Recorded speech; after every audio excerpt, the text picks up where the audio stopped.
Assalamualaikum warahmatullahi wabarakatuh. Perkenalkan, nama saya Elsa Nur Fatima dengan NIM 24121058 dan teman saya. Perkenalkan, nama saya Tiara dengan NIM 2412306686. Di sini kami berdua akan menjelaskan tentang penjadwalan proses mata kuliah sistem operasi. Saya akan menjelaskan tentang deskripsi penjadwalan proses. Pertama itu mekanisme sistem operasi urutan kerja. Nah, gambar orang yang sedang mengantri menunjukkan bahwa proses dalam komputer juga harus menunggu giliran untuk dieksekusi oleh CPU, karena CPU cuma bisa mengerjakan satu proses dalam satu waktu. Jadi sistem operasi harus mengatur siapa yang duluan, siapa yang menunggu, mana yang dihentikan sementara dan mana yang selesai.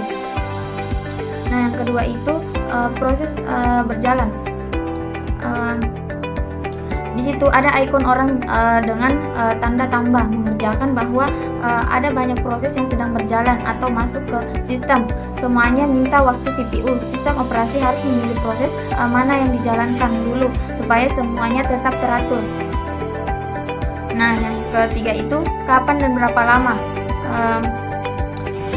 Di situ ada ikon manusia tambah jam berarti penjadwalan menentukan kapan proses dijalankan, berapa lama proses diberi waktu, berhubungan dengan response time, waiting time, burst time, dan durasi eksekusi CPU. Nah, yang selanjutnya itu optimal kinerja komputer. Di situ ada ikon tentang menunjukkan bahwa tujuan utama penjadwalan adalah mengoptimalkan kinerja komputer. Artinya CPU harus dimanfaatkan seefektif mungkin. Jangan sampai menganggur. Proses harus disusun agar komputer lebih cepat, stabil, dan efisien. Nah, selanjutnya itu adil. Di situ ada gambar timbangan, berarti sistem harus adil kepada setiap proses. Tidak boleh ada proses yang terus-menerus ditunda, tidak mendapat giliran, dibiarkan menunggu terlalu lama. Contoh, tidak ada program yang dibiarkan menunggu selamanya. Yang selanjutnya itu efisiensi. Di situ ada ikon angka yang saling bertumpu, mengartikan penjadwalan harus membuat CPU digunakan seefisien mungkin. Jangan ada waktu yang terbuang dan proses harus selesai tepat waktu. Selanjutnya response time. Gambar anak kecil menunjukkan menunjukkan response time adalah berapa cepat sistem membalas atau melayani permintaan. Semakin cepat response time, semakin baik kualitas penjadwalan. Gambar menunjukkan seseorang yang menunggu lama maka tidak efektif. Selanjutnya sistem interaktif. Gambar orang kerja di komputer menggambarkan sistem yang membutuhkan interaksi langsung seperti mengetik, membuka aplikasi, menjalankan perintah. Sistem harus cepat menanggapi karena pengguna berinteraksi real time. Penjadwalan di sini harus cepat dan responsif. Selanjutnya itu sistem waktu nyata. Gambar monyet mengetik cepat menunjukkan sistem real time membutuhkan respon sangat cepat dan tepat waktu. Tidak boleh telat karena keterlambatan bisa berbahaya. Sistem pesawat, sistem medis, robot, sensor otomatis. Gambar lucu ini menggambarkan bahwa pengerjaan real time harus cepat dan akurat. Selanjutnya itu masuk di turnaround time, waktu proses berada di sistem. Nah, penjelasan ini adalah total waktu yang dihabiskan suatu proses di dalam komputer, dihitung dari saat ia pertama kali masuk hingga selesai dieksekusi. Turnaround time itu adalah total waktu yang dibutuhkan sebuah proses sejak dia datang sampai selesai. Rumusnya artinya proses tidak hanya menghabiskan waktu untuk diproses CPU, tetapi juga harus menunggu giliran. Nah, selanjutnya itu waktu eksekusi, waktu menunggu. Nah, waktu yang benar-benar digunakan CPU untuk menjalankan proses tersebut. CPU sedang bekerja aktif mengelola instruksi proses. Contoh, jika proses butuh 5 detik untuk dikerjakan, maka waktu eksekusi sama dengan 5 detik. Tidak termasuk waktu menunggu, hanya waktu ketika CPU benar-benar bekerja. Selanjutnya yaitu materi tentang algoritma penjadwalan pertama dilayani atau PPPD. Tanpa prioritas, tanpa preemsi, tiba lebih dulu, dilayani lebih dulu, tiba bersamaan, dilayani sesuai urutan antrian. ada tabel contoh. Tabelnya ada nama prosesnya itu A, B, C, D. Saat tibanya 0137, lama prosesnya 4378. Langsung saja lanjut. Di sini di bagian proses pengerjaannya, di sini saat mulai, saat rampung, dan lama tanggapnya sudah dikerjakan. Jadi sisanya saya jelaskan asalnya dari mana. Karena di sini di PTPD maka yang pertama tiba itu dilayani dulu. Karena di sini dia yang pertama tiba itu di bawah prosesnya A yaitu 0. Kenapa dia mulanya itu 0? Karena saat tibanya 0. Kemudian kenapa di sini 4? Karena lama prosesnya itu dimulai dari 4. Maka saat mulainya itu juga pada di 11 karena saat mulainya itu 4 dan lama prosesnya itu 7. Maka dia bisa ditambahkan saja hasilnya itu 11. Kemudian kenapa di proses 14? Karena saat mulainya di C itu dia 14, C itu dia 11 dan lama prosesnya itu 3. Maka dia ditambah saja, maka hasilnya itu 14. Kemudian saat rampungnya itu kenapa dia di sini 4? Karena dia itu hasilnya dari penjumlahan lama proses dan saat mulainya itu 4 tambah 0 sama dengan 47, 4 tambah 4 sama dengan 113 dan tambah 11 sama dengan 148, tambah 14 sama dengan 202.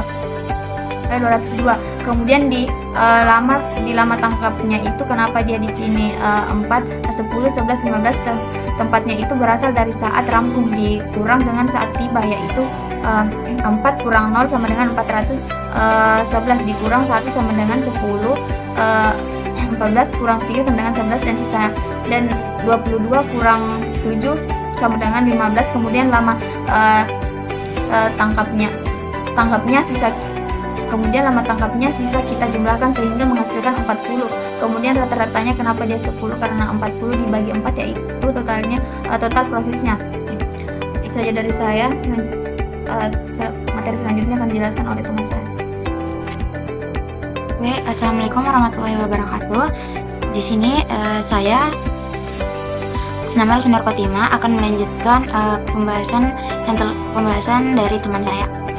Yang pertama yaitu tipe-tipe penjadwalan jangka pendek atau proses ready di memori utama, yaitu sistem CAL. Nah, penjadwalan jangka pendek itu yaitu proses memilih program yang mana yang akan memakai CPU selanjutnya. Jadi scheduler ini memilih dari ready queue, terus daftar proses yang siap berjalan dan sudah berada di memori utamanya. Nah, sistem CAL sendiri itu seperti read, write, open, close, dan wait. Oke, lanjut ke tipe-tipe penjadwalan yang berikutnya yaitu jangka menengah. Itu yang biasa disebut mid-term scheduling. Ini adalah penjadwalan yang memindahkan proses dari RAM itu dari main memorinya ke hard disk atau secondary memory, atau biasanya disebut dengan yang ini swapping. Nah, proses dipindah ke hard disk ini jika sistemnya ini terlalu penuh ataupun juga bisa karena terlalu sibuk. Nah, proses ditundanya ini karena ada suatu alasan, lalu dipindahkan sementara ke hard disknya agar RAM itu tidak penuh. Nah, ada beberapa tipe kondisi. Itu yang pertama ditunda karena RAM-nya penuh, yang kedua itu ditunda karena proses input-outputnya lagi bound, yang ketiga itu ditunda karena terlalu banyak proses yang sedang berjalan. Itu biasanya disebut dengan multi-programming tinggi. Lanjut, berikutnya itu jangka panjang. Nah, penjadwalan jangka panjang ini adalah tipe penjadwalan yang menentukan proses mana yang boleh masuk ke dalam antrian eksekusi dari sekian banyak proses yang masih berada di secondary memory. Nah, dalam sistem batch atau proses dikumpulkan dulu lalu diproses, itu adalah semua proses baru awalnya itu berada di secondary memory, bukan langsung di RAM-nya. Nah, tugas penjadwalan jangka panjang itu ada beberapa. Yang pertama, itu memilih proses mana yang boleh masuk ke main memorinya untuk mulai bersaing di eksekusi CPU. Yang kedua yaitu mengatur jumlah proses supaya sistem tidak terlalu penuh atau overload atau terlalu kosong. Nah, lanjut, yang berikutnya itu ada istilah-istilah penjadwalan proses. Yang pertama itu adalah antrian real time. Nah, ini antrian real time. Nah, antrian real time ini sendiri adalah antrian khusus untuk proses-proses yang punya batas waktu tertentu atau biasanya kita sebut deadline. Nah, ini harus diprioritaskan. Ciri-ciri antrian real time itu yang pertama, proses harus diproses secepat mungkin. Biasanya dipakai untuk seperti sistem medis, kontrol mesin, dan lain-lain. Nah, real time sendiri ini memiliki dua tipe. Yang pertama itu hard real time, itu jika terlambat sedikit maka akan fatal atau tidak boleh terjadi. Yang kedua itu ada soft real time. Nah ini jika terlambat di ini dia masih boleh, tapi kualitasnya itu akan menurun. Jadi intinya ini real time adalah antrian untuk proses yang harus cepat dengan prioritas tinggi. Lanjut ke berikutnya, itu istilah penjadwalan proses itu antrian. Nah, antrian ini di sini ini adalah tempat proses menunggu giliran untuk mendapatkan layanan dari CPU ataupun perangkat lainnya. Nah, mengapa perlu antrian? Karena proses yang masuk ke sistem ini lebih banyak daripada kapasitas CPU-nya sendiri. Terus, CPU ini hanya dapat menjalankan satu proses pada satu waktu. Jadi, proses lain itu harus menunggu terlebih dahulu. Nah, itulah yang disebut dengan antrian. Nah, fungsi utama antrian itu ada 3. Yang pertama, mengatur urutan proses supaya rapi. Terus, yang kedua, menghindari tabrakan antara proses yang lain. Yang ketiga, itu memudahkan scheduler memilih proses mana yang akan dijalankan terlebih dahulu. Lanjut ke berikutnya, yaitu prioritas. Nah, prioritas ini adalah tingkat kepentingan suatu proses. Nah, semakin tinggi prioritasnya, maka semakin diprioritaskanlah dia untuk mendapatkan CPU terlebih dahulu. Mengapa ada ini prioritas? Karena yang pertama, ada proses yang lebih penting, misalnya sistem ataupun real time. Yang kedua itu ada proses yang harus cepat dijalankan. Dan yang ketiga, ada proses yang boleh menunggu lebih lama. Seperti itu. Terus lanjut ke berikutnya, yaitu preempsi. Preempsi sendiri ini adalah kemampuan sistem operasi untuk dapat menghentikan proses yang sedang berjalan, lalu menggantikannya dengan proses lain yang lebih penting atau lebih membutuhkan CPU. Misalnya begini, ini seperti yang ada di gambar. Orang ini yang kedua yang warna hitam, ini adalah yang pertama datang. Terus ini yang warna merah pertama di depan adalah orang terakhir yang datang. Tapi karena orang terakhir yang datang adalah preempsi, maka dia bisa menghentikan orang pertama. Jadi yang ini akan didahulukan seperti itu. Jadi walaupun prosesnya ini sedang berjalan yang A, preempsi ini akan menghentikannya dan akan langsung maju untuk mendapatkan gilirannya. Oke, lanjut ke berikutnya, itu adalah perhitungan kinerja prosesor. Jadi lama proses yang disimbolkan dengan T kecil itu adalah lama waktu mengolah proses. Jadi lama proses ini adalah waktu murni yang dipakai prosesor untuk mengelola satu proses. Yang kedua itu adalah lama tanggap atau yang disimbolkan dengan T besar, yaitu waktu proses sejak mulai hingga selesai dieksekusi oleh prosesor. Jadi lama tanggap ini adalah total waktu sejak proses mulai masuk ke sistemnya sampai selesai. Jadi ini termasuk waktu menunggu di antrian.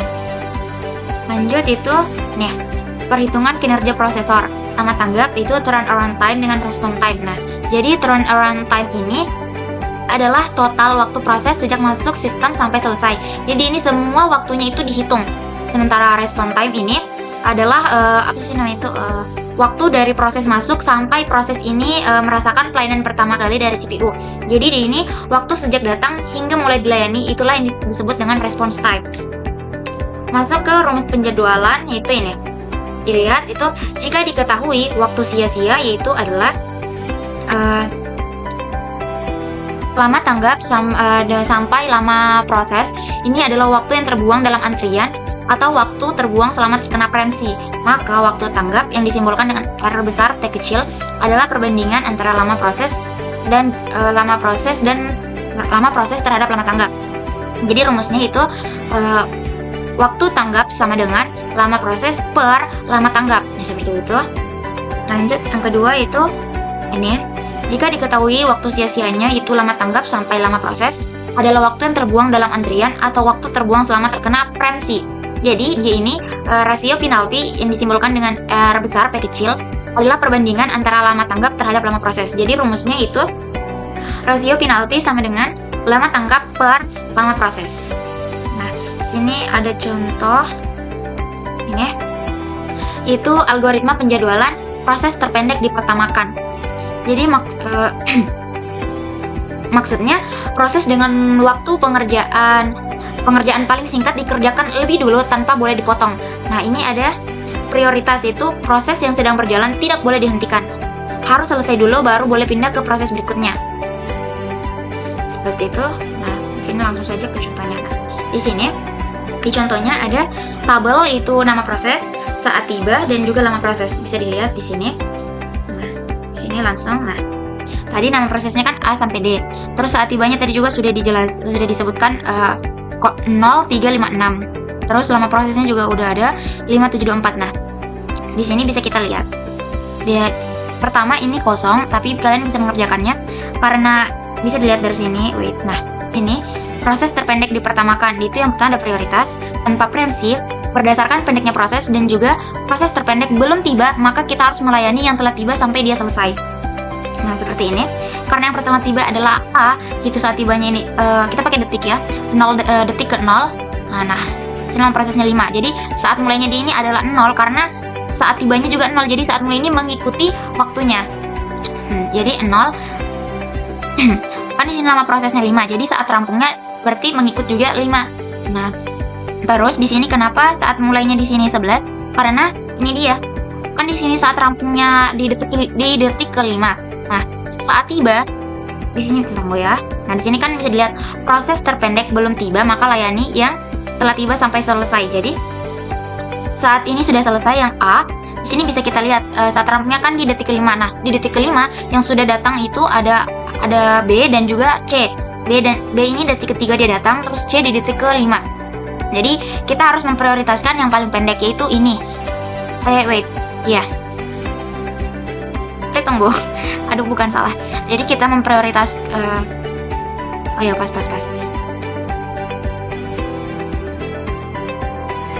Oh ya, kita memprioritaskan yang paling pendek yaitu di C, itu di ini lama prosesnya cuma 2 detik. Jadi di antara ini B, walaupun dia datang di detik ke-3, tapi lama prosesnya itu ada 7 detik. Jadi di antara 7 dengan 2, yang paling pendek adalah di angka 2, yaitu di C. Nah, prosesnya jadi saat dia di sini saat rampungnya 5, berarti di sini dari 0 karena langsung lompat ke C, maka dia juga akan mengikut 5. Nah, habis itu mengikut karena ini yaitu saat mulai saat mulai ditambah lama proses yaitu 7. Terus iya pas. Nah terus di sini di D yang belum dikerjakan itu adalah D dan juga B. Nah, bisa kita lihat yang paling pendek 7 atau 4. Nah, bisa disimpulkan itu 7. 4, sorry salah sebut 4. Nah, di sini kan dia saat rampungnya di sini 7. Jadi di sini dia juga akan mengikut jadi 7. Jadi misalnya saat rampungnya kan di detik ke-7.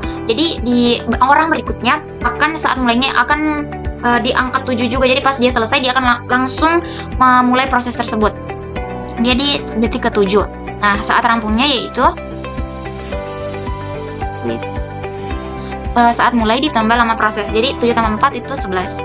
Saat rampungnya itu di detik ke-11. Nah, yang belum kita selesaikan itu adalah di B. Nah, karena ini sudah mengikut, jadi yang di D kan 11, jadi dia juga akan mulai dari 11. Nah, terus jadi sama seperti yang tadi, saat mulai ditambah lama proses, yaitu ada menjadi 18 di detik 18. Nah, ini lama tanggapnya ini akan mengikut ini 5. Nah, terus ini 2 dari sabar ya. Kayaknya begitu. Di sini ada jumlah rata-rata. Oke, mungkin itu aja, bisa dilihat sendiri. Bila taufiq wal hidayah, wassalamualaikum warahmatullahi wabarakatuh. Itu saja penjelasan dari kami. Sampai jumpa di video berikutnya. Bye-bye.